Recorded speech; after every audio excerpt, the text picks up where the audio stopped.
The blizzard on Kepler 442b howled with the fury of a dying world, ice crystals cutting through the air like microscopic razors. Lieutenant Lisa Reeves crouched behind the wreckage of her crashed reconnaissance shuttle, her breath forming white, clouds inside her helmet as she checked her suit's power levels. 47% remaining. Maybe 6 hours if she was lucky. The Zephyrian patrol that had shot her down was long gone, but their handiwork remained scattered across the frozen wasteland. The indigenous settlement they'd attacked lay in ruins, smoke still rising from the crystalline structures that had once been homes. Lisa activated her scanner, searching for survivors. The readings were grim. Most life signs had ceased hours ago. But as she picked her way through the debris, something made her pause. A faint thermal signature barely registering above the ambient temperature. She followed the reading to what had been the settlement's nursery. The building had collapsed, but beneath a protective overhang of fallen crystal beams, she found them. 3 Cytherian cubs, no bigger than human infants, their fur-covered bodies trembling against the sub-zero cold.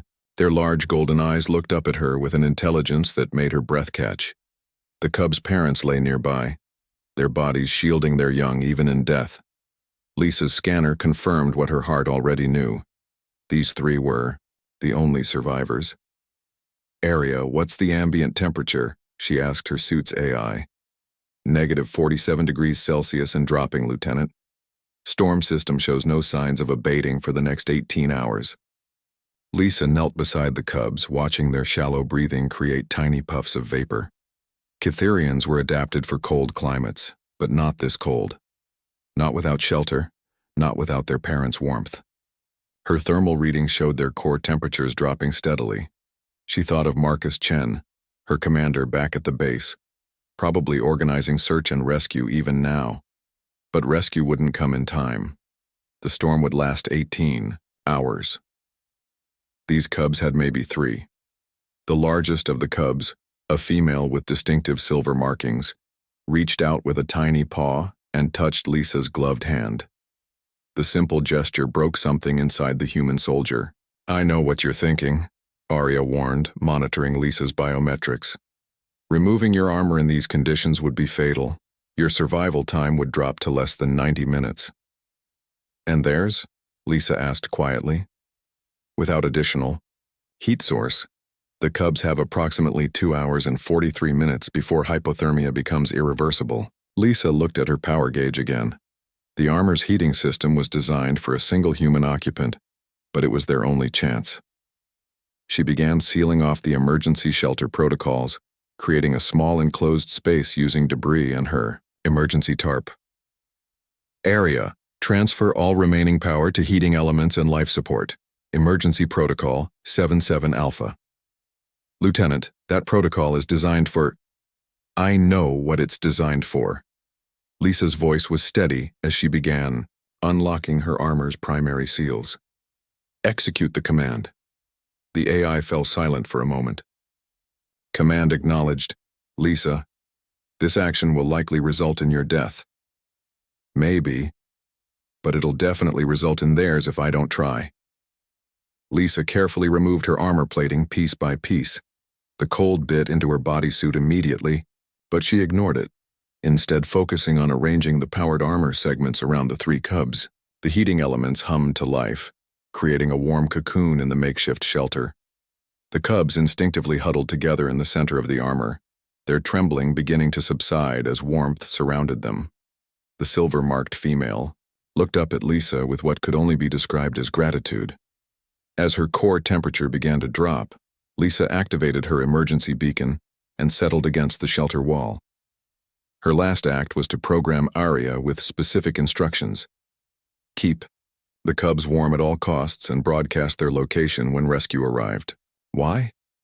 Arya asked, genuine curiosity in the AI's voice. "Your species barely knows theirs.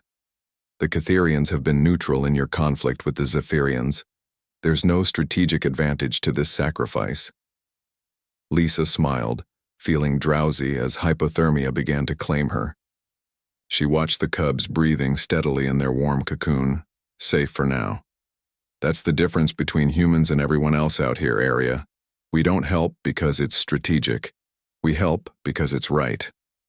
Commander Marcus Chen found them 18 hours later when the storm finally broke.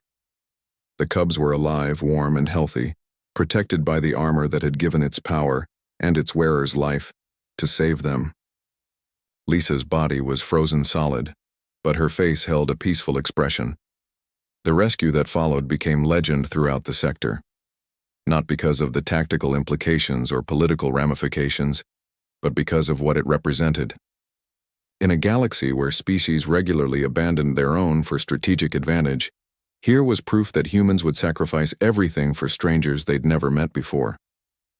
The three cubs grew up in human care, eventually becoming ambassadors between their species. They would often tell the story of the human who wrapped them in her armor, who chose their lives over her own without hesitation. The Zephyrian Empire called it foolish sentiment. Every other species in the sector called it something else entirely. They called it humanity. Years later, when human colonies faced their darkest hour against overwhelming odds, it was the Catherians who arrived first to help. The silver-marked female, now a fleet commander herself, transmitted a simple message as her ships engaged the enemy. For Lisa Reeves, who taught us that warmth shared is never truly lost. The galaxy learned that day what humans had always known. Sometimes the greatest victories come not from weapons or strategy, but from the simple choice to care for those who cannot care for themselves. In the coldest reaches of space, human compassion burned brighter than any star,